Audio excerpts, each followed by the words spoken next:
Welcome back to வீதம் test channel. நீங்க நம்ம பார்க்க போற டாபிக் என்னன்னு பார்த்தீங்கன்னா, டெஸ்லா வந்து இந்தியா லான்ச் ஆச்சு.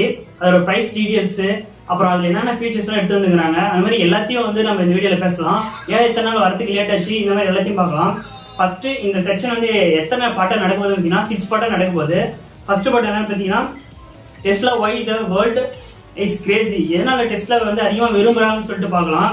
ஃபர்ஸ்ட் ரீசன் என்ன வந்து பார்த்தீங்கன்னா, டெஸ்லா வந்து ஒரு கார் கம்பெனி இல்லை, அது வந்து ஒரு டெக்னாலஜி கம்பெனின்னு சொல்லிட்டு எலான் மஸ்க் சொல்லியிருக்காரு. அதெல்லாம் எதனால சொல்றாருன்னு வந்து நம்ம இதில் பார்க்கலாம். டெஸ்லாவை மக்கள் எதனால அதிகமாக விரும்புறாங்கன்னு பார்த்தீங்கன்னா, அது வந்து ஃபுல்லி எலக்ட்ரிக்கலாக இவி வெஹிக்கிளாக இருக்கிறனால ஒன்று. ரெண்டாவது பார்த்தீங்கன்னா, அது வந்து செல்ஃப் டிரைவிங் இருக்கு. எதை வச்சு யூஸ் பண்ணுறாங்க, ஏஐ ஃபீச்சர்ஸ் வந்து யூஸ் பண்ணுறாங்க. மூணாவது என்னன்னு பார்த்தீங்கன்னா, அதில் வந்து மொபைல் மாதிரி ஈஸியாக நம்ம ஆப்டிமைஸ் பண்ணியிருக்கலாம் எல்லாமே. 0 ஃபியூல் அண்ட் 0 எமிஷன். அடுத்து கிரேசி ஆக்சஸ் எல்லாமே இருக்கு அதுல. ஃபார் எக்ஸாம்பிள் பாத்தீங்கன்னா, காரோட கஸ்டமைஸ் பண்ணிக்கலாம், எல்லாமே கலர்ஸ் எல்லாம் கஸ்டமைஸ் பண்ணிக்கலாம். இப்போ ரீசெண்டா ஒரு ரீல் பார்த்தேன். அதுல என்ன பண்றாங்க பார்த்தீங்கன்னா, இவி வந்து சார்ஜ் பண்ணிட்டு உள்ள போய் சேஞ்ச் பண்ற கலர்ஸ் எல்லாம் ப்ளூ பிளாக். நீங்க வந்து இப்போ வீட்டுக்கு போறீங்கன்னா நீங்க பிளாக் கலர்ல டெஸ்லா கார் எடுத்து போகலாம். இப்போ ஆஃபீஸ் போறீங்கன்னா ப்ளூ கலர் எடுத்து போகலாம். இந்த மாதிரி நீங்க எங்க போறீங்கன்னா அதுக்கு தகுந்த மாதிரி நீங்க கார் கலர்ஸ் சேஞ்ச் பண்ணிட்டே இருக்கலாம். பார்ட் 2 என்னன்னு பார்த்தீங்கன்னா, Tesla and India long love story. அதை பத்தி பாருங்க. டெஸ்லா வந்து இப்போ வந்த கம்பெனி, இப்போ வந்தது. பட் இதுக்கு முன்னாடி அவங்க வந்து பில்லர் போட்டாங்க இந்தியாவுக்கு வரேன்னு சொல்லிட்டு. 2014 பார்த்தீங்கன்னா எலான் மஸ்க் வந்து ஒரு இன்ட் கொடுத்தாரு, நான் டெஸ்லா வந்து இந்தியாவுக்கு எடுத்துட்டு வரேன்னு சொல்லிட்டு. பட் 2021 என்ன நடக்குது பார்த்தீங்கன்னா, டெஸ்லா வந்து ரிஜிஸ்டர் பண்றாங்க பெங்களூர்ல ஒரு கம்பெனியா. 22 பார்த்தீங்கன்னா இம்போர்ட் பண்றதுக்கு வந்து இம்போர்ட் பண்றாங்க. பட் டாக்ஸ் இஷ்யூனால கொஞ்சம் டிலே ஆகுது.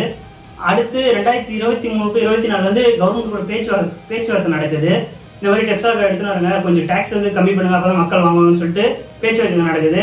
பட் இந்தியா கவர்மெண்ட் ஸ்ட்ரிக்டா என்ன சொல்லிச்சு பார்த்தீங்கன்னா, நீங்க இந்தியாவில் வந்து நீங்க டெஸ்லா காரை மேனுஃபேக்சர் பண்ணுங்க அப்படின்னா நாங்கள் உங்களை அலோவ் பண்ணுங்க. பட் நீங்க வெளியிலேருந்து கார் எடுத்துட்டு வந்து உள்ள சேல்ஸ் பண்ணீங்கன்னா நாங்கள் டேக்ஸ் அதிகமாக தான் போடணும்னு சொல்லியிருக்காங்க. எவ்வளோ டேக்ஸ் பார்த்தீங்கன்னா 60 to 80% டேக்ஸ் வந்து அதிகமாக போடுறாங்க இந்தியா. பார்ட் 3 பார்த்தீங்கன்னா, Tesla in India manufacturing plan. Elon Musk வந்து இந்தியாவில் மேனுஃபேக்சர் பண்ணுறது ஒரு பிளான் ஒன்று விட்டுருக்காரு. என்னன்னு பார்த்தீங்கன்னா, Tesla plan local manufacturing plant in India. இந்தியாவிலே பார்த்தீங்கன்னா லோக்கலாக மேனுஃபேக்சர் பண்ணுறது. ரெண்டாவது எந்தெந்த ஸ்டேட்லாம் மேனுஃபேக்சர் பண்ணுவாங்க பார்த்தீங்கன்னா, குஜராத், மகாராஷ்டிரா, தமிழ்நாடு, இந்த 3 இடத்துல. நீங்களே யோசிச்சு பாருங்க, டெஸ்லா கார்ல மேட் இன் இந்தியா தான் எப்படி இருக்குன்னு பாருங்க. அடுத்து ஒய் டெஸ்லா வெண்ட் இந்தியா. எதனால டெஸ்லா வரணும்னு பார்த்தீங்கன்னா, இந்தியாவுக்கு கவர்மெண்ட் சொல்ற இதெல்லாம் என்ன பார்த்தீங்கன்னா, டெஸ்லா வந்து இந்தியாவுக்கு வந்துச்சுன்னா 3rd லார்ஜஸ்ட் ஆட்டோ மார்க்கெட்ல வந்து நம்ம 3rd பிளேஸ்ல இருப்போங்க. ரெண்டாவது மிடில் கிளாஸுக்கு வந்து ரொம்ப யூஸ்ஃபுல்லா இருக்கும். இப்போ கார் எடுத்துக்காவே டெஸ்லா கார் எடுத்துக்காவே ஹை பிரைஸா தான் இருக்கு. பட் இந்தியாவிலே மேனுஃபேக்சர் பண்ணா ரொம்ப லோ பிரைஸா இருக்கும், மிடில் கிளாஸுக்கு சேல் பண்ணலாம். டெஸ்லா வந்து இப்ப வெளிநாட்டுல இருந்து இம்போர்ட் பண்றதுனால 60 லட்சத்துலேருந்து 80 லட்சம் வரைக்கும் வருது. பட் லோக்கலா நம்ம இந்தியாவில் மேனுஃபேக்சர் பண்ணா எவ்வளவு இருக்குன்னு பார்த்தீங்கன்னா, 25 லட்சம் 35 லட்சம் கூட தான் வருது. அப்படின்னா பாதிக்கு வந்து நமக்கு ரொம்ப லாபம் தான் வருது. இது வந்து டைரக்டா எது கூட போட்டி போட்டு பார்த்தீங்கன்னா, BMW இந்த மாதிரி பெரிய பெரிய இவி கம்பெனிஸ் கூட வந்து டைரக்டா ஒரு போட்டியை வந்து